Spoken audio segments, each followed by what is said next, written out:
예술과 역사의 도시 파리.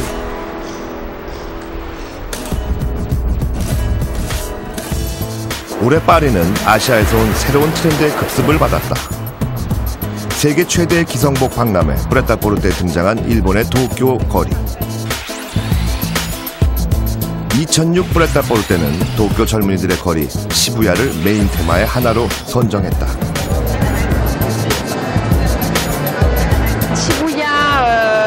Notre source d'inspiration, c'est le quartier de Tokyo et notamment les Shibouyettes, puisqu'on aime beaucoup tout le côté Shibouyettes. Et le but du jeu était justement de trouver toutes ces marques des 15-25 pour les Shibouyettes françaises, européennes et du monde entier.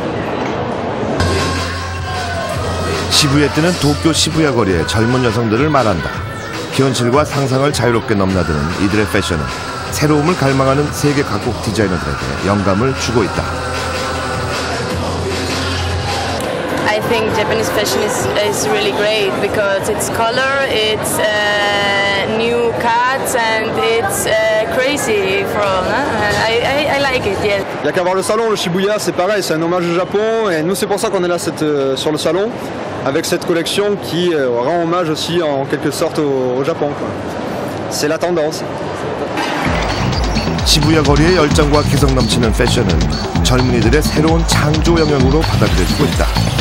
일본의 한 도시가 전 세계 젊은이들의 새로운 패션을 대표하는 아이콘으로 떠오른 것이다.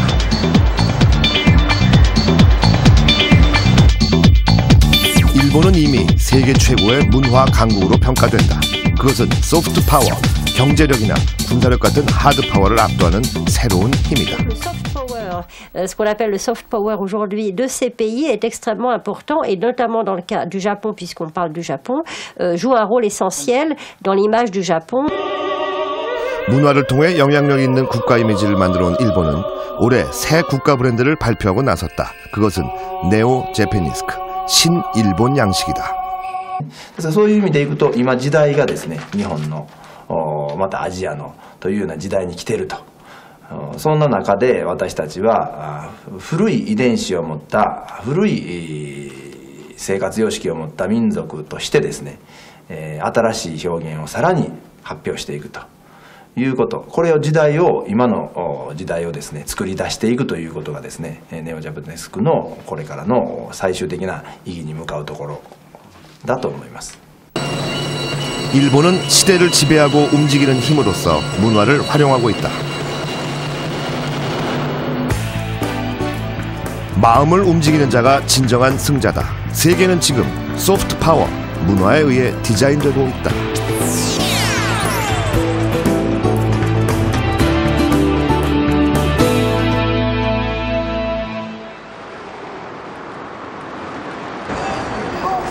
매해 가을이 되면 파리의 베르시 공원은 하라주쿠가 된다. 도쿄 하라주쿠 공원에서 주말마다 열리는 축제의 이름을 딴 이 페스티벌은 일본 문화를 좋아하는 프랑스 젊은이들의 축제다. 만화와 게임, 애니메이션 등 일본 문화를 알리고 즐기는 자리, 해마다 많은 사람들이 이곳을 찾는다. 축제는 스바사라는 일본 문화 동호회 회원들이 주도한다.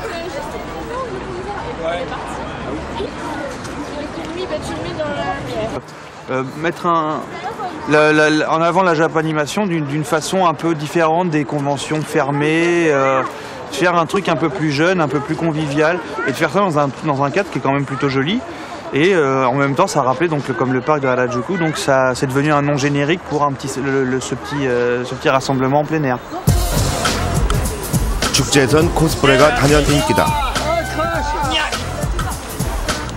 자신이 좋아하는 게임이나 만화 속 캐릭터와 같은 차림새를 하고 주인공이 돼보는 코스프레.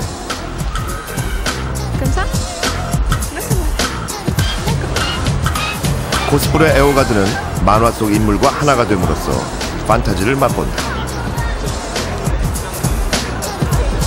이러한 관심은 일본의 만화에서 시작된다. C'est un design original en fait de faits qu'on peut trouver dans les mangas, pas forcément des personnages importants. Puis donc on a un petit peu accommodé ça. On s'est inspiré de manga, mais c'est un design original. Voilà. Français ou japonais? Japonais. En japonais. C'est l'image des petites fées, des petits elfes qu'on peut trouver avec les oreilles. 일본 문화에 대한 프랑스 젊은이들의 관심은 자발적이고 적극적이다.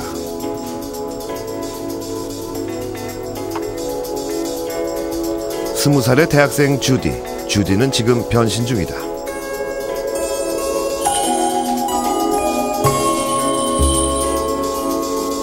하얀 피부, 진한 아이라인, 붉은 입술은 그녀가 좋아하는 일본 게임 속 캐릭터 시라누 이마이의 모습이다. 기모노와 소품까지 직접 만들었다. Vous marquiez spécialement pour faire ça? Oui. C'était tout où? Tout ce qui est japonais. J'ai appris dans des livres qui parlaient de justement tout ce qui était maquillage et vêtements traditionnels japonais. Voilà. 지방에 사는 주디와 친구들은 오늘을 위해 먼 길을 왔다. 이들은 2박 3일 동안 파리에 머물며 특별한 경험을 할 예정이다.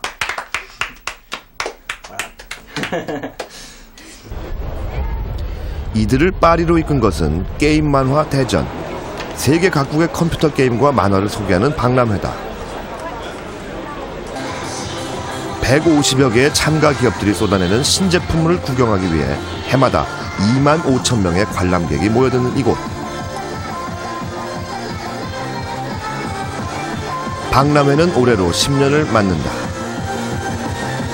그 사이 미국과 일본을 중심으로 한 게임 산업의 경쟁은 더욱 치열해졌다. 해마다 6억 유로 상당의 문화상품을 프랑스에 수출하는 일본. 이 중 가장 높은 비중을 차지하는 것은 만화와 게임이다. 주디 역시 게임을 통해 일본의 흥미를 갖게 되었다. Disons qu'il y a quelques années, je jouais énormément aux jeux vidéo. Donc j'avais surtout cette image-là du Japon, des grands tournois et des musiques japonaises comme dans les jeux musicaux par exemple. Et quand j'ai commencé à apprendre la langue, justement, je me suis familiarisée avec tout ce qui est plus traditionnel, l'art de l'écriture, la calligraphie. Je fais de la calligraphie européenne mais également japonaise en fait. Donc, puis à partir de là, tout ce qui est culture traditionnelle. 3,700여 종에 달하는 일본 만화는 프랑스 만화 애니메이션 시장의 무려 30%를 점유하고 있다. 작년 일본 만화의 판매 부수는 4천만 부를 넘어선다. 일본 만화에 대한 호응은 일본 문화 전반에 대한 관심으로 이어지고 있다. 일본 관련 잡지 매출 2위를 달리는 재팬 바이브. 3년 전 취미로 잡지를 만들기 시작한 이들은 만화만을 다루던 당시 일본 관련 잡지들과는 달리 음악과 음식, 패션 등 일본 문화 전반에 대한 정보를 다양하게 싣고 있다.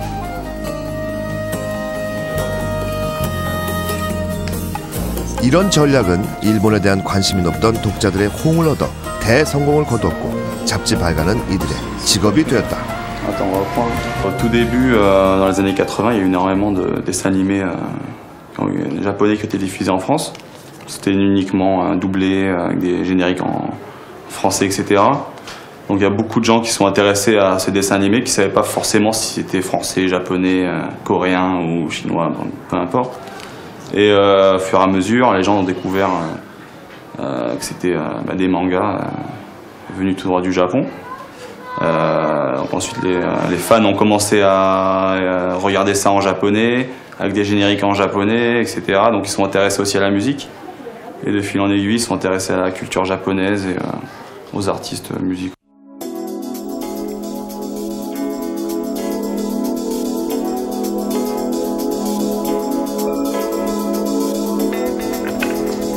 예의와 충의 무술 검도. 70년대부터 보급되기 시작한 프랑스의 검도 인구는 2만 명을 넘어섰다. 순간의 집중력과 스트레스 해소를 위해 검도를 하는 사람들. 그러나 다른 목적으로 검도를 연마하는 일도 있다. 이들은 클랜 다케다, 일명 다케다 가문이라고 불리운다. 사무라이 정신을 추종하는 이들은 전투를 치르는 한 가족이란 의미로 가문이란 호칭을 사용하고 가문 내에서만 통용되는 일본식 이름을 사용한다. 줄리앙의 별칭은 우지사토, 16세기 일본 혼란기의 장수 이름이다. 줄리앙은 거장이면서 문장가였던 우지사토의 시에 감명을 받아 그의 이름을 따르기로 했다. 줄리앙은 다케다 가문의 회장이면서 웹진의 편집을 책임지고 있다. On est largement répartis également sur tout le territoire français. On est divisé en grands secteurs géographiques, donc nord-ouest, est, centre, sud-ouest et sud-est. La finalité étant que les gens arrivent à se regrouper plus facilement et à organiser des choses localement. 3년 전 친구들 사이의 작은 모임으로 시작된 다케다 가문의 회원 수는 현재 360명에 이른다. 이들은 무술, 문학, 게임 등 여러 분야에서 동아리를 만들어 활동하며 일본 문화를 전파하고 있다. 최근엔 프랑스뿐 아니라 스위스, 벨기에 등에도 회원들이 생겨나고 있다. 세계 각지의 사람들을 하나로 묶는 것은 무사도 정신, 예의와 신의, 반성과 검소함을 추구하는 사무라이 정신은 일상생활에 있어서도 유명한 가치라고 믿기 때문이다. En fait, il faudrait pouvoir revenir un instant sur toutes les valeurs en fait qui font le socle chevaleresque du Bushido. On a le courage, on a la loyauté, on a la fidélité, on a la courtoisie, très importante, qui est quelque chose qui se perd de plus en plus dans le monde dans lequel on vit, où il y a de moins en moins de respect de l'autre. Moi j'ai trouvé dans le Bushido ces valeurs-là, mais elles n'appartiennent pas uniquement au Bushido, c'est juste un moyen comme un autre d'essayer de voir l'humain sous un meilleur jour. 사무라이 정신에 매료된 줄리앙은 그들의 복식과 무기, 전투법 등 사무라이에 대한 모든 것을 공부하고 있다. 그것은 수백 년 전 봉건 시대 일본의 역사 속으로 접근해가는 과정이다.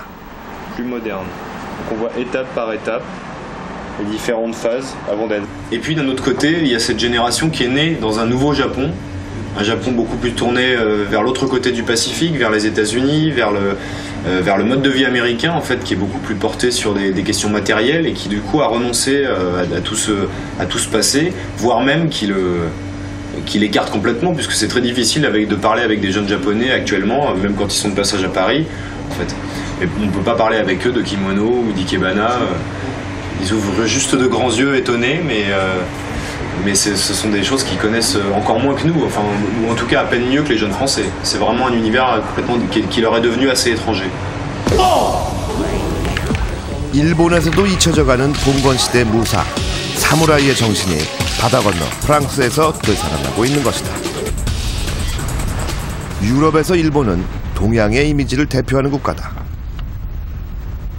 어떻게 유럽의 일본 문화가 널리 보급될 수 있었을까?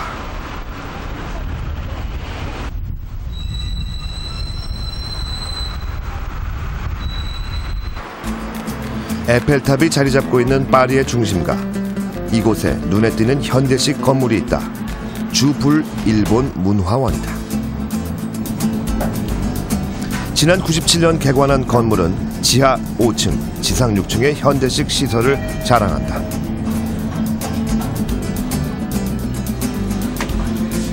문화원은 도서관과 전시실, 2개의 강의실에 300석 규모의 다목적 공연장까지 갖춘 유럽 내 일본 문화의 거점이다.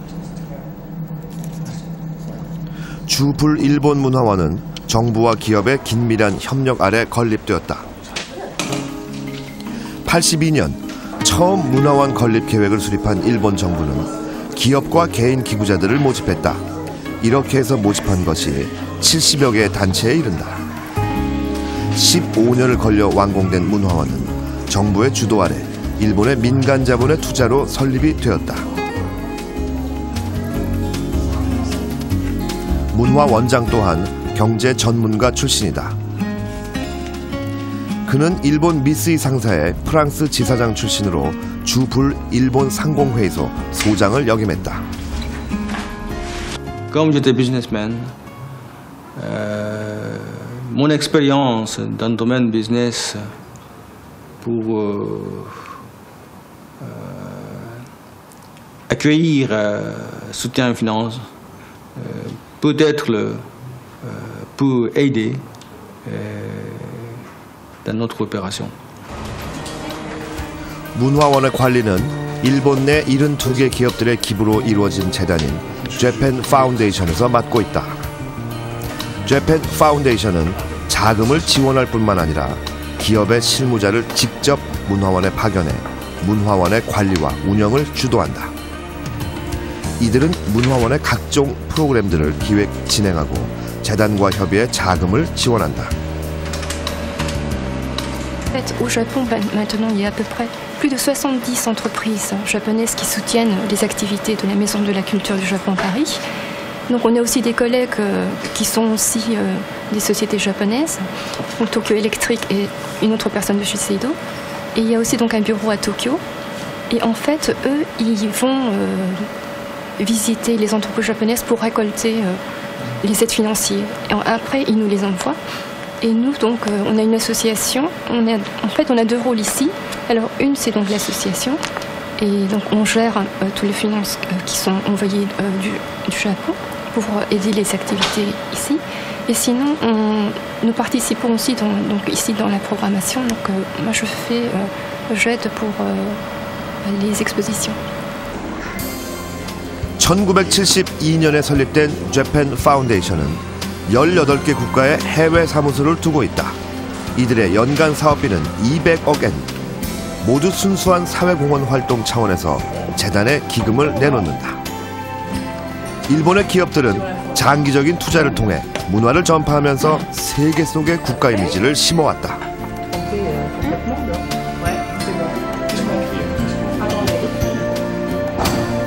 그뿐 아니다.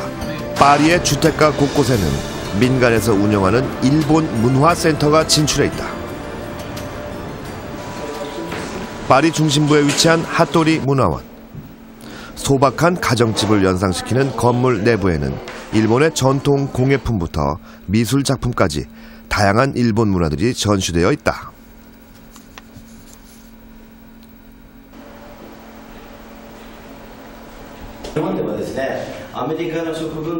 이 문화원의 원장은 사치코 핫토리 씨.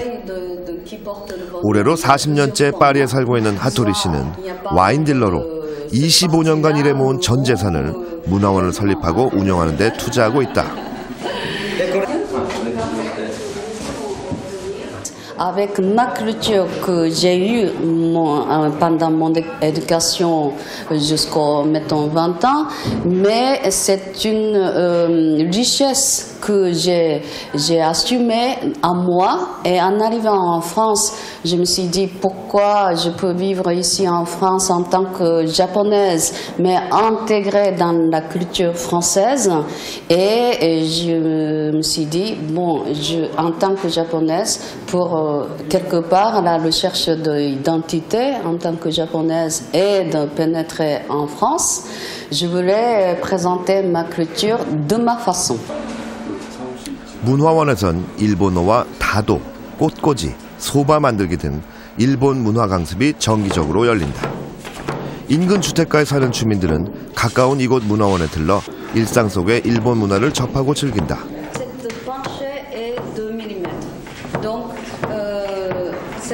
대규모 문화센터에서 접할 수 없는 친근함과 소박함은 이곳만이 가진 매력이다. C'est des questions un peu pièges que vous posez. C'est pas très gentil de poser ces questions parce que nous habitons dans le 16e, alors on va tout le temps dans le 15e à l'école, du coup on passe à côté, c'est plus facile. C'est différent. Je pense que ici c'est plus convivial et la cuisine, c'est différent comme atmosphère, mais 이렇게 프랑스에는 일본인들이 개인적으로 운영하는 사설문화원이 각 지방에 걸쳐 골고루 분포돼 있다.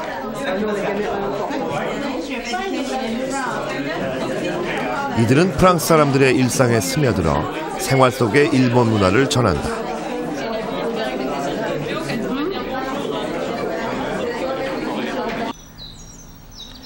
유럽에서 일본 문화는 다양한 연령과 계층에서 폭넓게 각광받고 있다. 작가이자 배우인 필립 코스타 씨의 집에서는 한 달에 한 번 일본 시의 한 장르인 하이쿠 수업이 열린다.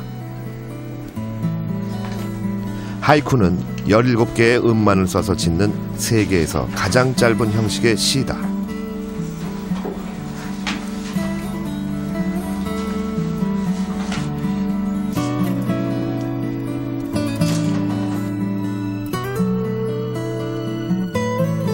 고도로 축약된 형식 속에 계절과 인생을 담는다.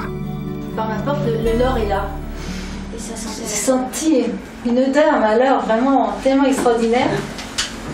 C'est pas très poétique. Eh bien oui, j'avais mis semelle au vent du nord, mais j'avais pas le nom. 동호회 차원의 활동이지만 수업은 엄격하게 진행된다. Mais alors à retravailler, c'est pas trop. Voilà. C'est ça. 수업에 참가하는 사람들은 건축가, 음악가, 화가, 교사 등 전문직 집단이다. 유럽에서 하이쿠는 학생이나 고학력 전문직이 즐기는 엘리트 문화로 인식돼 있다. Et justement, le problème, c'est que souvent, on veut exprimer trop de choses. Donc, par exemple, on va associer les bruits, la couleur, l'odorat, plein de choses, alors que dans le haïku, il va falloir choisir une idée, ce que nous a appris Philippe. Et nous, justement, on va mettre souvent trop d'idées, trop de choses, et c'est pour ça qu'on n'arrive pas à tomber sur 5 ou 7 syllabes. 일본의 단가, 하이쿠가 세계의 시가 된 것은 1970년대부터였다.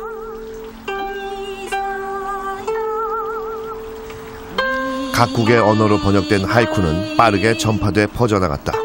현재 세계 50여 개국에서 1000만 명이 넘는 사람들이 각국의 언어로 하이쿠를 즐기고 있다.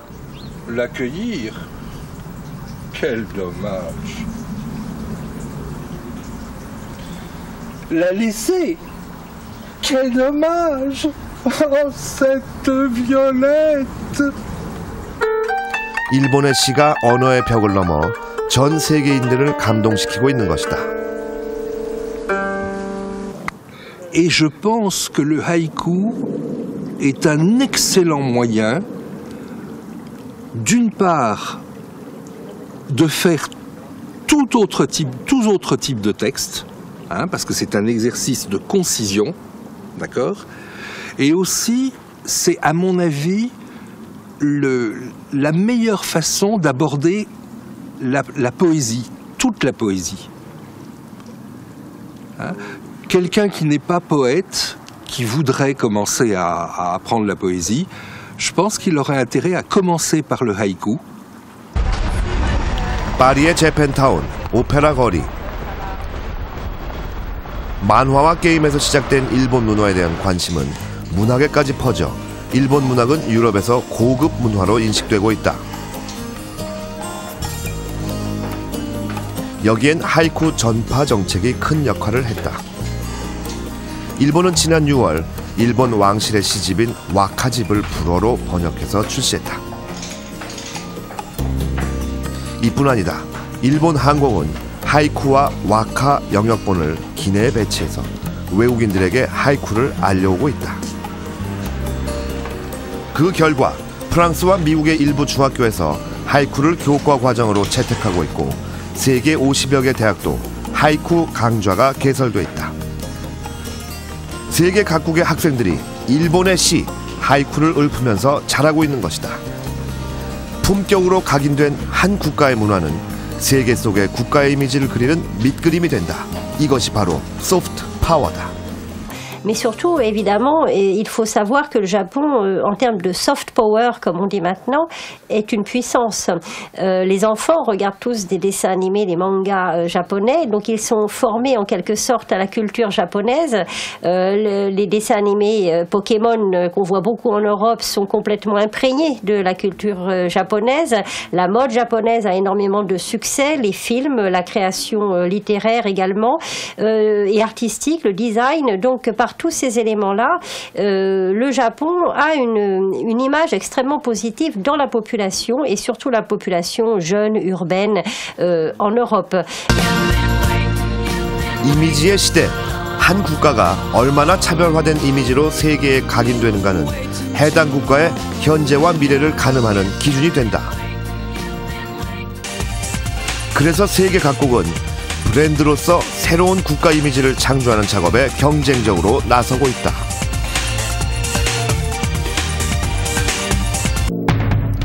무엇이 새로운 시대에 걸맞는 국가 이미지가 될 것인가? 지금 세계는 치열한 브랜드 경쟁 중이다. 우리나라 역시 새로운 국가 이미지를 만들기 위해 고민 중이다. 세계 속에 한국의 이미지가 알려지게 된 것은 한류가 시작이었다. 올해 일본 한류 시장 규모는 30조 원에 이를 것이라는 관측이 나오고 있다. 그렇다면 과연 한류는 국가 이미지에 어떤 영향을 주었을까? 韓国と聞くとですね、思い浮かばぬイメージとか言葉は何なんでしょうか？韓国ドラマよね。안녕하세요。안녕하세요。サッカーで街全体が赤かったイメージがあるんですけど、あと難しいですね。イメージっていうのはそれほどちょっとね、なんて言われてもちょっとわからないんですけどね。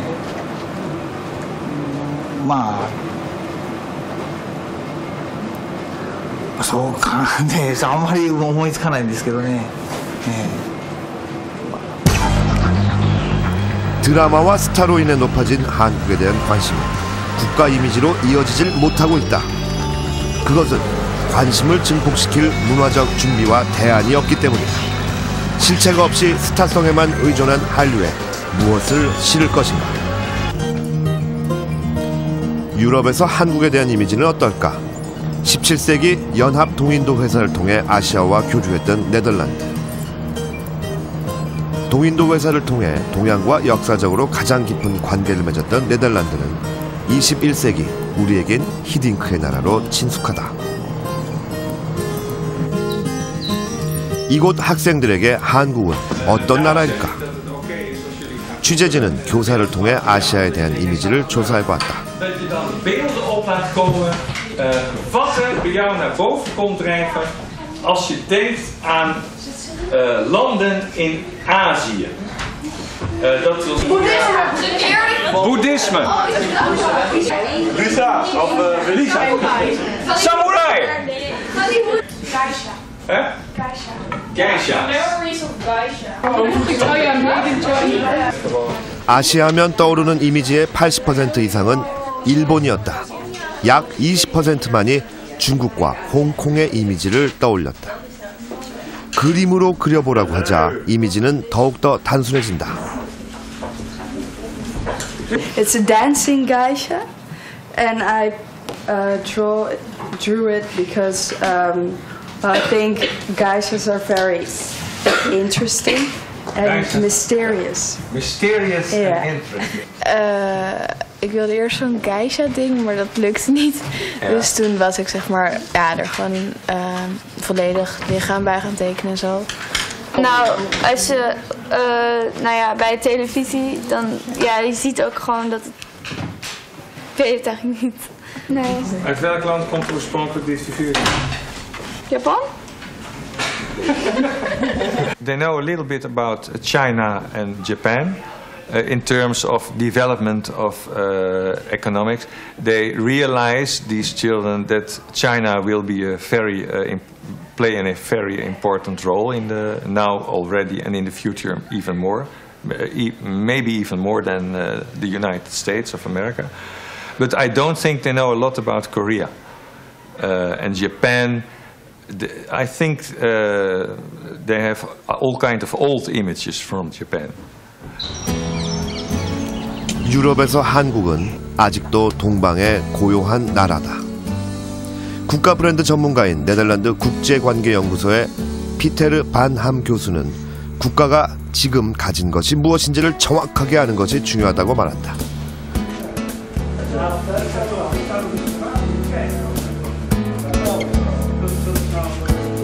If you would have, for example, a well-known artist or a painter or a movie maker, or you would have an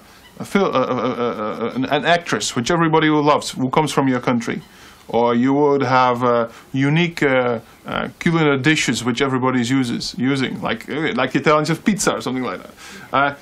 You don't. I think don't have that. At least we don't recognize it. So you need a starting point. You need to begin somewhere. So where do you begin? Well, with your strengths, and of course your strengths, economic and technological advancement, state-of-the-art things which people love to use.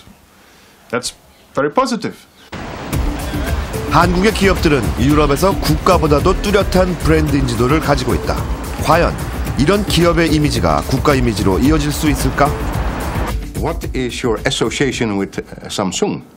And it depends in what kind of sector you are that you will come up with Samsung. 10 years ago there was still videotapes. But everybody has now a Samsung mobile telephone. Although Samsung is doing much and much more. Where did they get that? What is the notion then of nation branding? What do the French, Germans, Italians, and the Spanish, Northwestern or the Nordic countries think differently about North Korea? I don't think they think differently about North Korea. I think they don't think about North Korea at all. 한류와 세계 인류 기업 두 가지 재료가 우리 앞에 놓여져 있다. 스타와 기업에 대한 선호도를 어떻게 국가 이미지로 확산시킬 것인가? 브랜드 시대를 맞이하는 한국 앞에 놓인 과제다. 각국이 국가 이미지 제고를 위해 고심하고 있는 가운데 국가 브랜드 선두주자인 일본은 기존의 국가 이미지에서 한 발 더 나아간 새로운 브랜드 전략을 대대적으로 발표했다.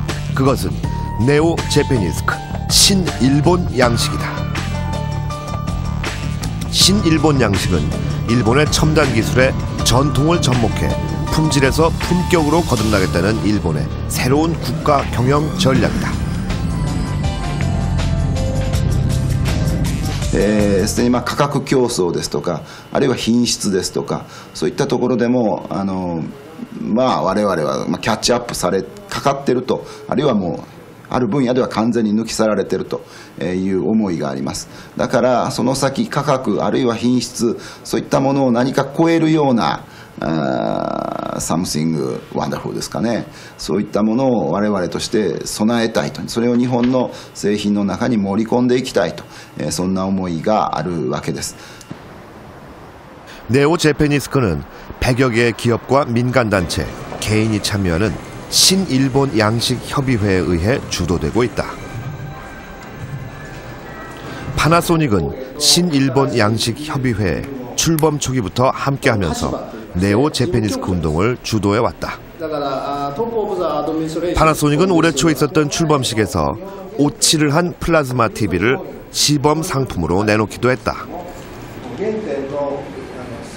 ご案内の通り、今先端商品というてもですね、いろんな意味でデザインにおいても同質化が大きく出ていると思うんですね。いわゆるそのブランドを隠すとどのブランドのものかもわからない。で我々はパナソニック、また国内ではナショナルというブランドを持ってやってますけども、そのブランドアイデンティティ、デザインアイデンティティを明確に出していって、それを受け入れられる高い価値あるものを作っていこう、こんな思いですね。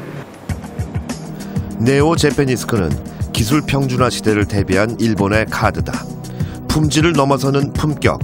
그것을 이들은 일본의 전통 문화에서 찾고 있다. やはりその日本の産業の活性化ということですから、日本の持つそういうものづくりのフィロソフィー、テクニカルというものを生かして、まず世の中にないものをこの地で生み出していくというところ。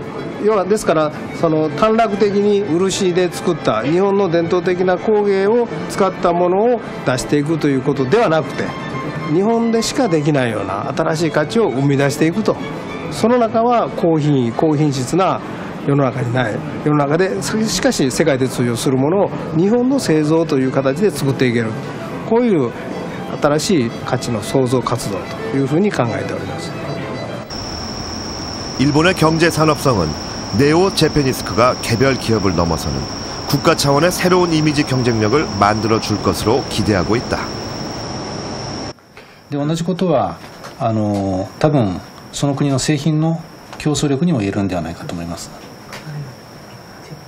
ですから新日本様式によって私たちが期待するのはその製品自体の魅力が増すということだけではなくて、その日本の製品あるいは日本という国のイメージが多くの人たちに広がって、それが広い意味での日本とか日本の産業の競争力につながると、そういうことを期待しています。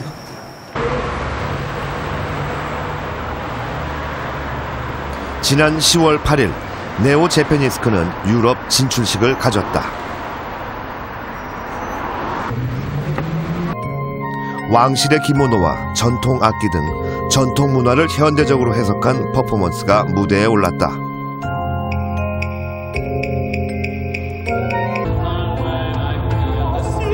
전통에서 새로운 시대를 열어갈 해법을 찾겠다는 선언이었다.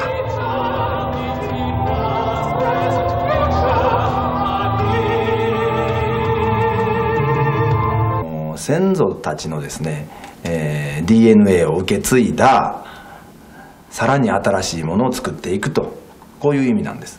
で一言で言うと温故送新ですね。これは漢字で見てもらったら分かると思います。古きを訪ねて新しきを作り出す。ですから前衛ではありません。それがネオジャパネスクの意義です。 퍼포먼스를 기획한 오모테 히로아키는 신일본 양식의 창안자이다. 그는 현재 일본 왕실의 기모노 디자이너이자 문화 프로듀서로 일하고 있다. 해외에서의 경험을 통해 일본의 미에 새롭게 눈을 뜬 그는 정부의 네오 재패니스크의 개념을 제안하고 이를 세계에 알리기 위해 다양한 퍼포먼스를 열고 있다.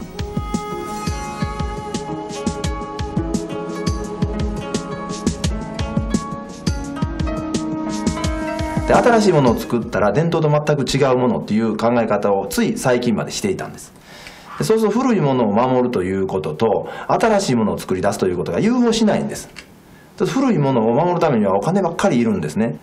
ただ古い伝統に基づいた、いろんなデザインとかですね、それから考え方とかですね、それからそのなんていうんですか、様式美ですね、そういうものを新しい最先端の技術と組み合わせることによってさらなる産業と歴史を作り出すことができるということに、私は気づいたわけですね。 첨단 기술의 시대, 일본은 전통 문화를 통해 시대를 움직이는 작업을 시도하고 있다.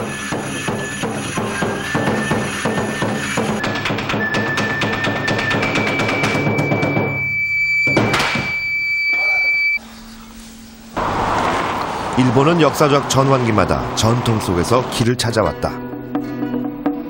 17세기 동인도 회사를 통해 일본과 교역을 했던 네덜란드.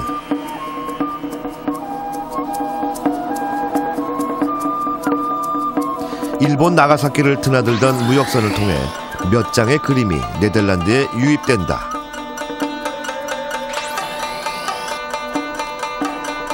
그것은 유럽에 수출되는 일본 도자기를 쌌던 포장지였다. 일본에선 포장지로 쓰였던 그림은 그러나 유럽 예술가들에게 폭발적인 호응을 얻었고 새로운 회화 형식이라는 찬사 속에 유럽 화단을 뒤흔든다. 19세기 유럽은 자포니즘 열풍에 휩싸인다. 인상파 화가들을 탄생시킨 일본의 채색 목판화 우키요에. 특히 고흐는 우키요에를 노골적으로 모사했다.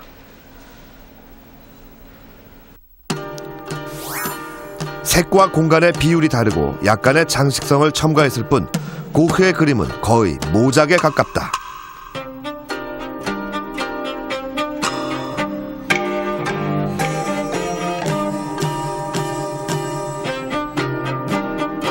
(18세기) 일본에서 목판화는 이미 사양길로 접어들고 있었다.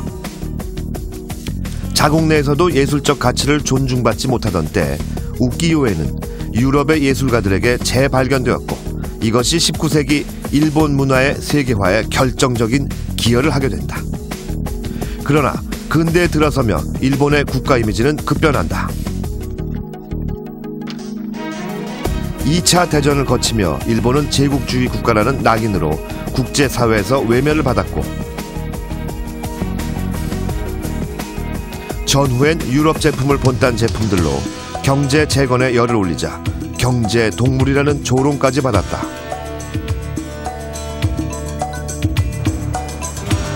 일본은 일본만의 독특한 색깔로 돌파구를 찾아야만 했다. 이런 작업을 가장 성공적으로 해낸 기업이 시세이도다. 1872년 동양의 미와 서양의 지의 결합을 기업 이념으로 내세우며 창업한 시세이도. 60년대 시세이도는 일본 여인의 아름다움에 대한 자신감을 강하게 드러낸 포스터를 발표한다. 時代背景から申し上げますと、60年代というのは非常に日本人がその外国人の顔に憧れた時代で、例えば目のお化粧だったらダブルアイラインにつけまつげというようなものが主流だったんですけれど、この70年代に入りまして、例えばこのポスターに象徴されるようにもともとの日本人の美しいその切れ長な目というのをそのまま生かすようなメイクが主流になってきたのが大きな特徴ですね。 일본의 다른 화장품 회사들이 서양 모델을 쓸 때 일본 전통 인형의 모습을 닮은 모델 야마구치 사요코를 기용한 시세이도의 전략은 대성공이었다. 자신감을 얻은 시세이도는 해외용 포스터에도 가부키의 구마도리 메이크업을 한 사요코를 등장시킨다.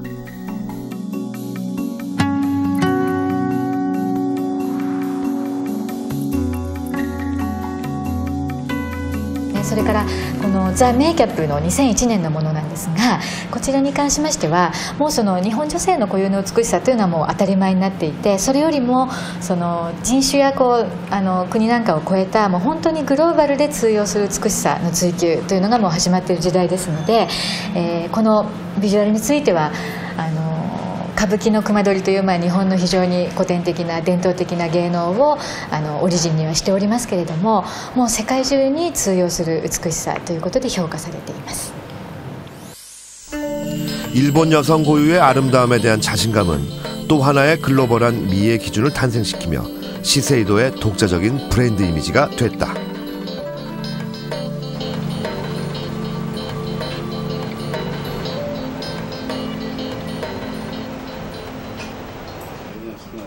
일본을 대표하는 세계적인 건축가이자 디자이너 우치다 시게루.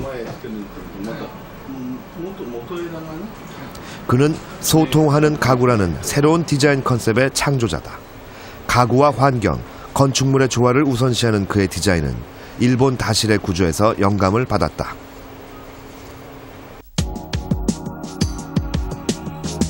작가는 소통과 조화를 추구하는 디자인 철학을 일본인으로서 자신의 정체성을 찾아가는 과정에서 얻었다고 한다.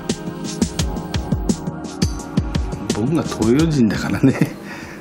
だからどうしても東洋的になってしまうというのは、実は僕はね、日本のデザインなんて最初捨てたんです。僕が世界的なデザイナーになりたいためには日本を捨てようと思ったんです。で実際捨てたんです。で捨ててみると面白いですね。人間の心の一番深いところにあるものがどんどん出てきてしまうんですね。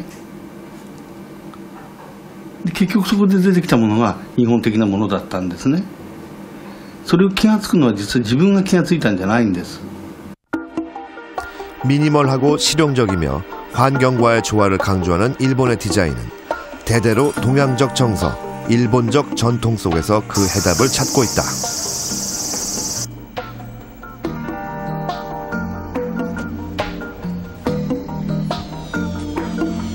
그렇다면 일본 근현대 디자인의 맥은 어디에서 시작된 것일까? 일본의 디자인사를 연구하는 학자들은 그 뿌리로 독일의 바우하우스와 조선의 영향을 꼽는다. 日本特有のシンプルなミニマルな装飾をできるだけ排除したようなデザインを作る。で装飾を排除するっていうことではヨーロッパのモダンデザインと大変共通した面が日本のデザインの伝統の中にあったんですね。ただし今現在見ますと、若いデザイナー、優秀なデザイナー、プロダクトを作る人たちはかなり韓国李朝の家具なんかから影響を受けてます。で李朝の家具は非常にシンプルですね。でそういうものから影響を受けてます。 도쿄에 위치한 일본 미니에 박물관. 일본의 미니에 연구가이자 미술평론가였던 야나기 무네요시의 소장품들을 전시하고 있다. 전시관엔 도자기와 직물, 목공예품 등 약 17,000점의 공예품들이 전시되어 있다. 그런데 이 중 약 3,000점이 조선의 민예품이다.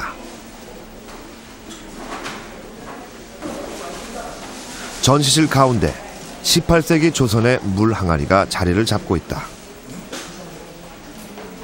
でこういうものはこういうものの持っているこの球体の中からうわーっとこう外へ向かってね広がるそういう力ね、そういうものにこれはね指でこうやはり蘭花あるいは雑草かそういうものをねさーっと描いたこういう躍動感ね、指のこう描く絵の躍動感。 야나기 문해요시는 조선의 예술을 사랑한 사람이었다. 그는 우연히 조선시대 민예품을 접한 뒤 그 아름다움에 감동해 조선으로 떠났다. 그는 경복궁에 조선민족미술관을 설립해 민예품을 전시하고 조선의 민예품에 관한 수십 편의 논문을 발표했다. ここまでできてたらもういいじゃないかと。何をねそんなせこせこねこう細かいところまでね考えなきゃいけないんだというようなところ、まあ言ってみればけんちゃなよっていうようなねそういう精神がたくさん入ってるんですよ。そういうものの究極の境地、それはいわゆる当たり前の姿ね、日本で坊さんたちがよく言う無っていうね何にもないそういう世界の境地とねよく似てるんですよ。その器が持っている性質がそこにねやはり日本人は驚くんですよね。 조선인들에게는 생활용품에 불과한 것들이 그에게는 절대 미와 철학을 가진 예술품이었다. 조선의 민예품에서 수천 년간 내려온 민중의 아름다운 정서를 발견한 문해요시는 일본의 민예품에도 눈을 돌린다. 그로 인해 역사 속에서 사라질 뻔했던 일본의 민예품 또한 재평가를 받게 된다. 일상에서 절대미를 찾아내 재평가하는 야나기 문해요시의 시선은 일본 근현대 디자인의 철학에도 영향을 끼치게 된다. 墨で描く絵の世界、これはまあ中国から入ってくると日本風にアレンジしてしまう。あるいは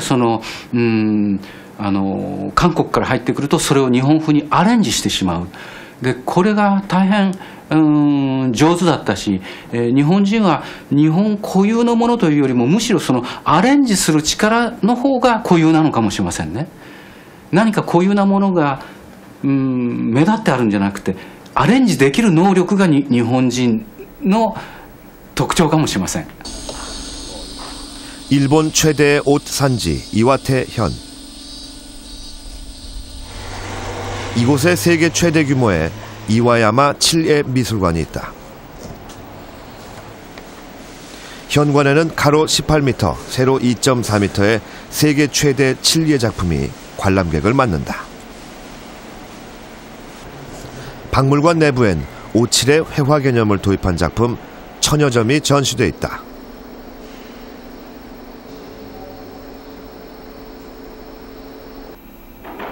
이 박물관을 세운 사람은 칠예가인 한국인 전용복 씨다.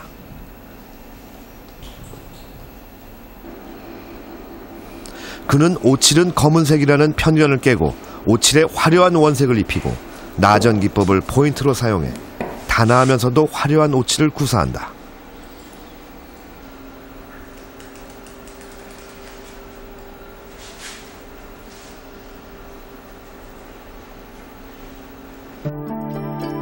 전용복 씨는 지난 88년 일본의 국보급 연회장인 메구로 가조엔의 보수공사를 의뢰받으면서 일본으로 이주했다.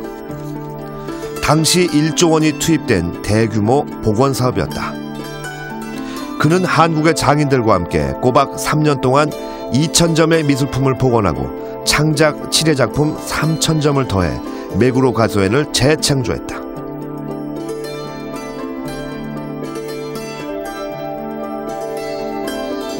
이와태현엔 한국 57 공예의 흔적이 담긴 또 다른 칠문화재가 있다.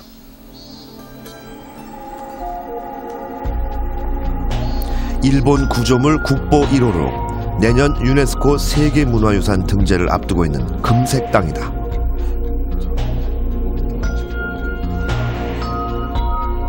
(900년) 전 지어진 사찰은 벽은 물론 바닥에서부터 처마 끝까지 옷과 금칠로 덮여있다.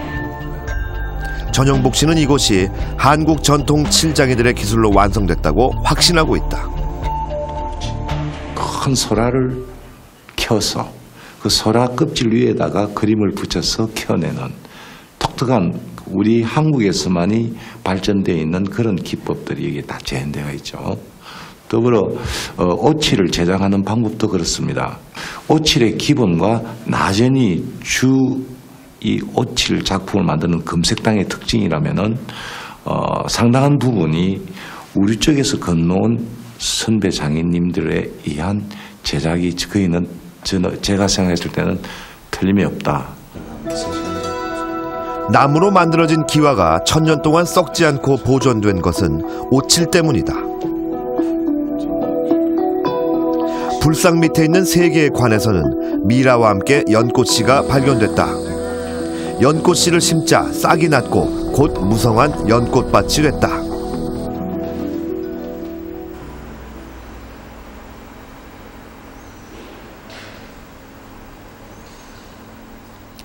그는 요즘 오칠을 생활용품에 접목하는 방법을 연구 중이다. 휴대폰, 노트북 등 전자제품을 비롯해 악기에도 오칠을 적용하는 방법을 찾고 있다.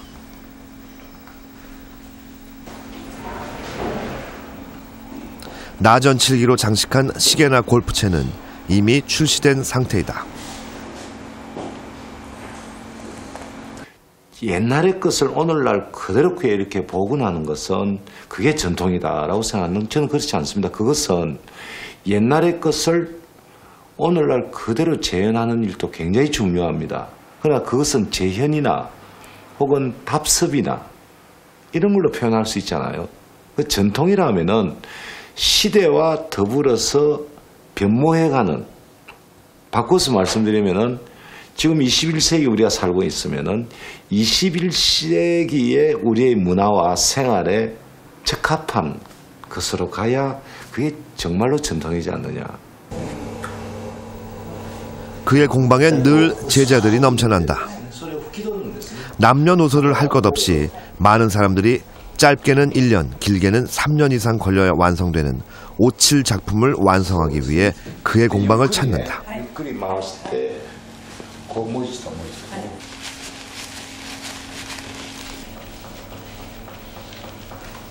지금까지 그를 거쳐간 일본인 제자들이 2,500여 명에 이른다. 乾燥室に入ってました。いつの時代も歴史として例えば中国からの韓国を通って日本に入ってきた。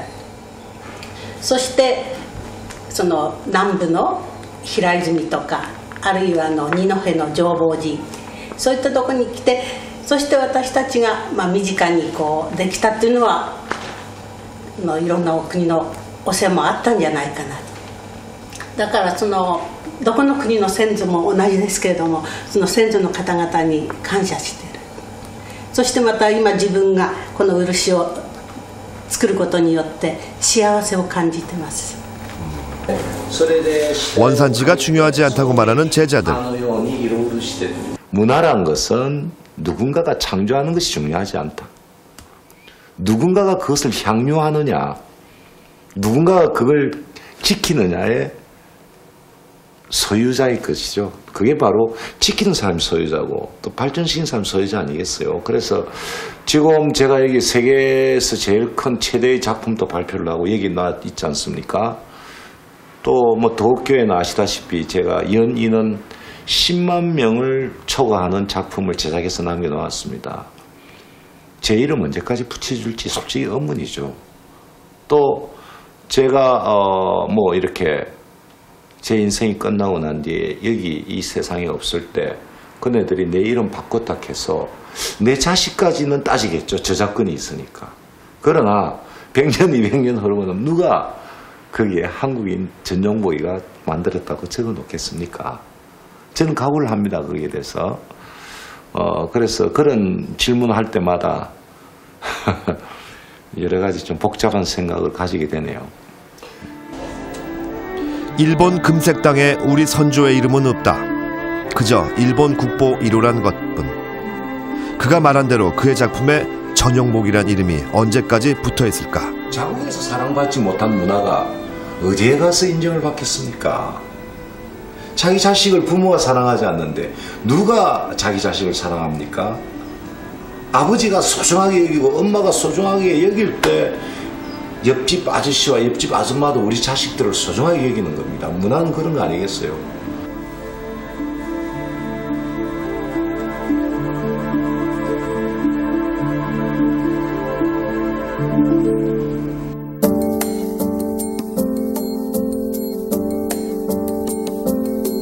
프랑스 현대무용가 셀린 바케. 그녀는 프랑스 국비 유학생으로 뉴욕에서 유학하던 중 살풀이 춤을 처음 접했다. 현재 셀린은 그의 현대무용에 한국의 전통춤을 접목하고 있다.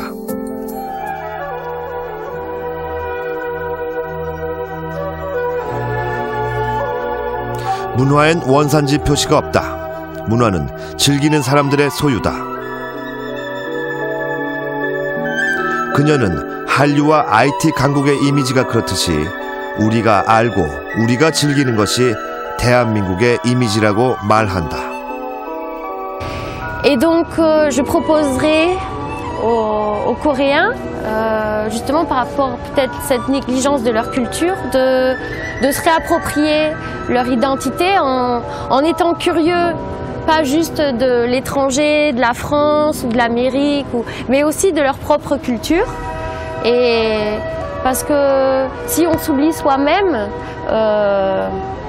eh bien, c'est plus difficile de s'ouvrir à l'extérieur. Voyez votre magnifique culture, pays, histoire, très riche.